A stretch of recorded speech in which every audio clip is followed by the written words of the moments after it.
En este vídeo se va a tratar el tema de las legítimas.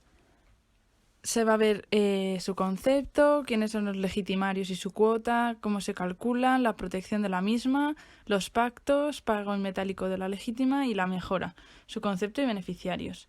Empezando con el primero, las legítimas.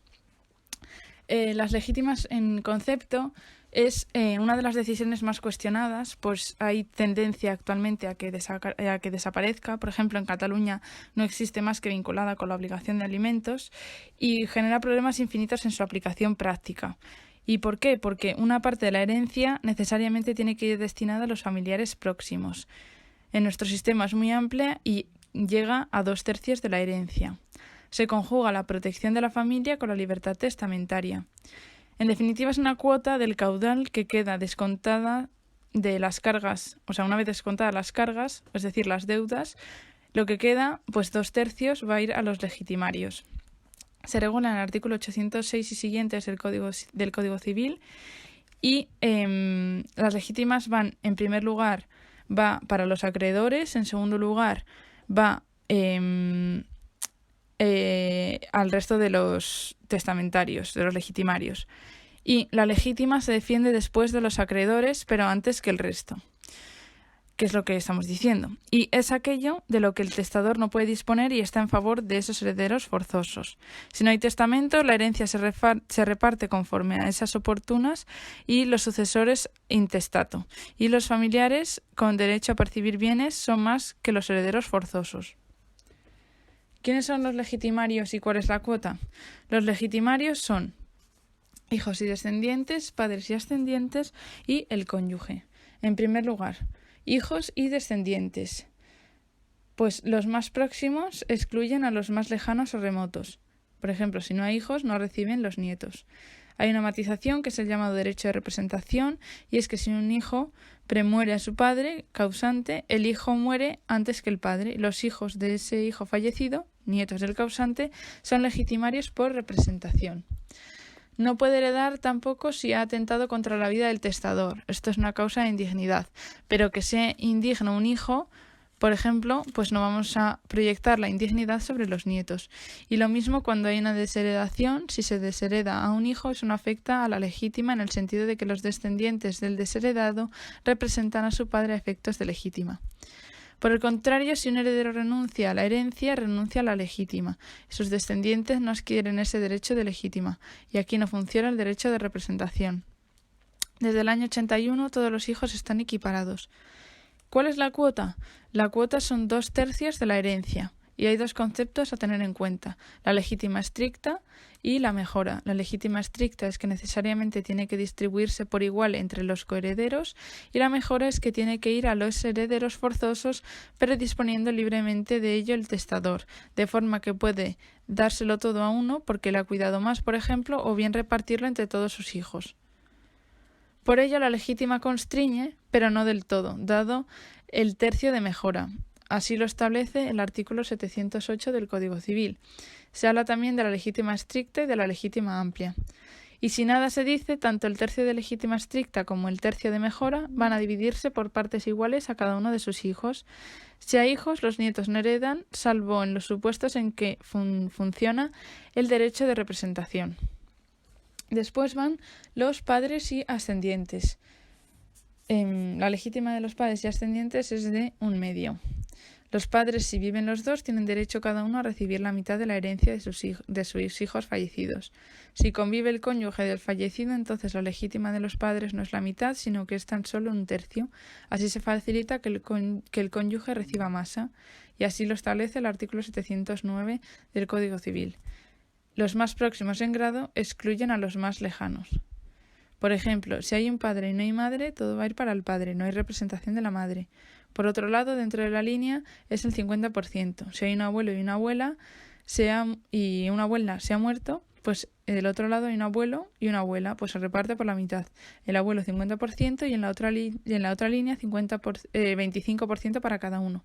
La legítima se divide en 50% para los abuelos maternos y 50% para los paternos. Y después iría el cónyuge. La legítima del cónyuge supérstite, es decir, el viudo, se regula en los artículos 834 y siguientes. En el 834, modificado en el año 2015, tiene en cuenta la separación de hecho. Por ejemplo, 1/3 si hay hijos. Si no hay hijos y solo hay ascendientes, la legítima del cónyuge viudo es la mitad en usufructo, no la propiedad de bienes, sino la mitad de la herencia. Finalmente, si no concurre con nadie, tiene derecho a 2/3 del usufructo de esa herencia. Como usufructo hay 2 reglas, el 839 y el 840. El 839 viene a decir que se valora el usufructo de una herencia en función de la edad del supérstite y se valora a cuánto tiene derecho. Es la conversión en dinero o renta vitalicia de ese usufructo. En las participaciones, cuando es con hijos, ahí se hace una adjudicación y entonces se convierte el usufructo en una cantidad. Y el artículo 840 viene a decir que el cónyuge viudo convive con hijos que no son comunes, pues son hijos del fallecido pero no del cónyuge. Entonces hay derecho a exigir por parte del cónyuge. ¿Cómo se calculan las legítimas? Recordamos que lo que estamos diciendo es que las legítimas son esa parte de la herencia que obligatoriamente hay que dejar a herederos forzosos. Vale, pues ¿cómo se calculan? El cálculo es a través de valores con un tanto ficticio. Vamos a ver cuál es el haber y cuál es el montante y los bienes sobre los que tenemos que calcular la legítima. Para el cálculo hay que ver el relitum y el donatum. El relitum es valorar los activos una vez que se deducen las cargas. Es lo que ha dejado, todos los bienes transmisibles que quedan a la muerte del causante. Artículo 659 del Código Civil. De este conjunto se deducirán las deudas, porque si hay más deudas que bienes, las legítimas son 0, ya que antes tienen derecho los acreedores sobre los legitimarios.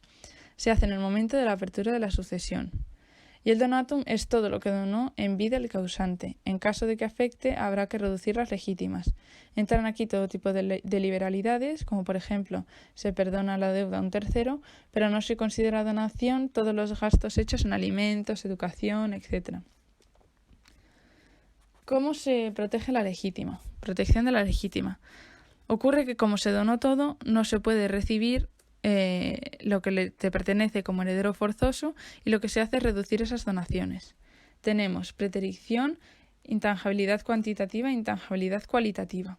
Vamos uno por uno. La preterición. La preterición es que un legitimario no recibe nada. En el fondo equivale a la desheredación. Exige que concurran ciertas causas y si no concurren se produce la preterición de ese legitimario. El artículo 814 del Código Civil prevé lo que ocurre cuando la preterición es intencional o no intencional. Lo que ocurre en ambos casos, tanto si es intencional o no intencional, pues sería que, por ejemplo, no se menciona en el testamento a un hijo, por ejemplo, pero ese hijo sigue teniendo derecho a la legítima. Lo que se hace es recompensar la partición y se da al heredero preterido lo que le corresponde como legítimo. Esto provoca que se reduzca la parte que van a percibir los herederos. Si con eso no llega, pues se reducen los legados, las mejoras y demás compensaciones. No tendrá efecto la disposición testamentaria cuando se haya preterido a todos los legitimarios. El testamento carecerá de valor y hay que acudir a la sucesión ad intestado como si no hubiese testamento. La intangibilidad cuantitativa. Viene a decir que reciben menos cuantitativamente de lo que deben. Lo que ocurre es que como se donó mucho en vida, lo que alcanza al final no alcanza para pagar las legítimas de un tercio. Se va a reducir lo que hayan cobrado otros herederos para que los legitimarios no se vean afectados cuantitativamente. Se mantiene esta necesidad de respetar la legítima. Y por último tenemos intangibilidad cualitativa, que se regula en el 813, en el apartado segundo, y dice: los gravámenes que afecten a la legítima se tienen por no puestos siempre y cuando hayan sido impuestos por el testador. Pactos sobre la legítima. No se puede pactar sobre una legítima futura.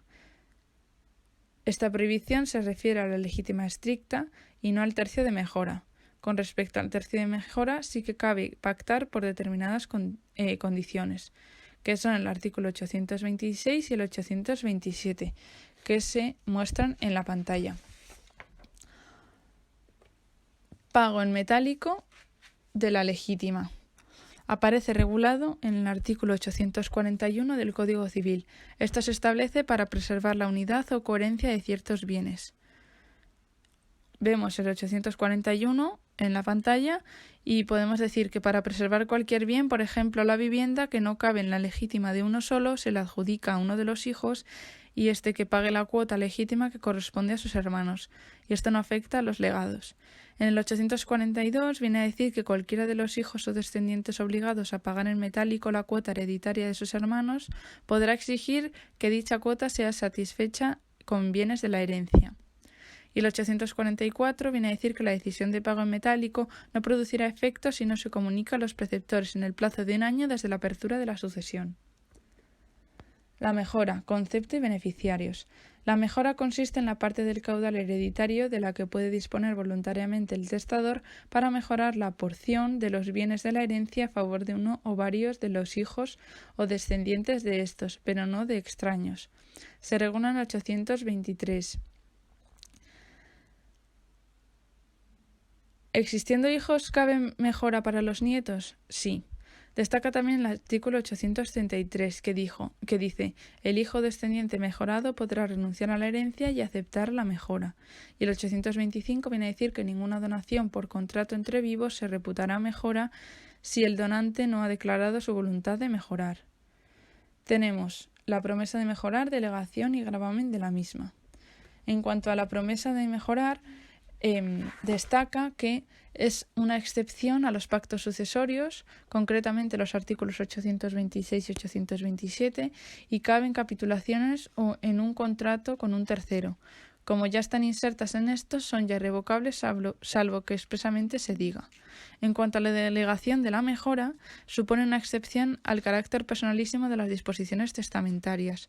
El 830 dice: la facultad de mejorar no puede encomendarse a otro, pero es alterado este artículo por el 831, que dice que permite la facultad de encomendar al cónyuge. Tiene que ser en testamento. Se permite delegar en el cónyuge la facultad de mejorar a alguno de los hijos o descendientes.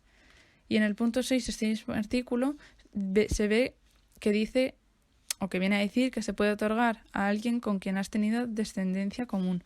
No hace falta que sea una unión de hecho. A quien se mejore es a los descendientes comunes. Y el gravamen a la mejora sí que cabe, o sea, tiene cabida, y tiene que ser a favor de los legitimarios. Y hasta aquí llega el vídeo.